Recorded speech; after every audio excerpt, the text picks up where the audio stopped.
ছোট বড় সবারই চিংড়ি মাছ অনেক বেশি পছন্দ। আর এই চিংড়ি মাছটাকে যদি একটু লোভনীয় করে রান্না করা যায় তাহলে তো কথাই নেই, খেতে কিন্তু একদম জমে যাবে। আমি আজকে নারকেল চিংড়ি রান্না করব। এখানে আমি চিংড়ি মাছগুলোকে ভেজে নিচ্ছি হালকাভাবে। এরপরে আমি প্যানে দিয়ে দিলাম 1 কাপ পরিমাণ পেঁয়াজ কুচি। পেঁয়াজ কুচি দিয়ে আমি ভালোভাবে পেঁয়াজটাকে বাদামি করে ভেজে নিচ্ছি। এরপরে আমি দিয়ে দিলাম 1 চামচ রসুন বাটা, 1 চামচ আদা বাটা, দিয়ে দিলাম হলুদের গুঁড়ো, মরিচের গুঁড়ো, জিরের গুঁড়ো আর লবণ।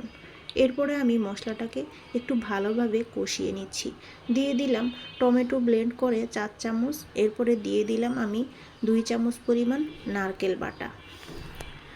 সব মশলাকে আমি ভালোভাবে কষিয়ে নিচ্ছি। এরপরে দিয়ে দিলাম আমি কয়েকটা কাঁচামরিচ। মশলাটা খুবই ভালোভাবে কষাতে হবে। এরপরে মশলাটাকে আমি কষিয়ে দিয়ে দিলাম ভেজে রাখা চিংড়িগুলো। চিংড়ি আর মশলাটা একটু ভালোভাবে কষিয়ে আমি এখন ঝোলের জন্য গরম পানি দিয়ে দিব। যেহেতু চিংড়ি মাছটা আমি একদম মাখো মাখো রান্না করব, তাই আমি অল্প পরিমাণেই গরম পানি দিয়ে দিলাম, যতটুকু প্রয়োজন। এরপরে আমি ঢাকনা দিয়ে ডেকে আরও কিছুক্ষণ রেখে দিব, যতক্ষণ পর্যন্ত আমার ঝোলটা চিংড়ির সাথে মাখো মাখো হয়ে না যায়।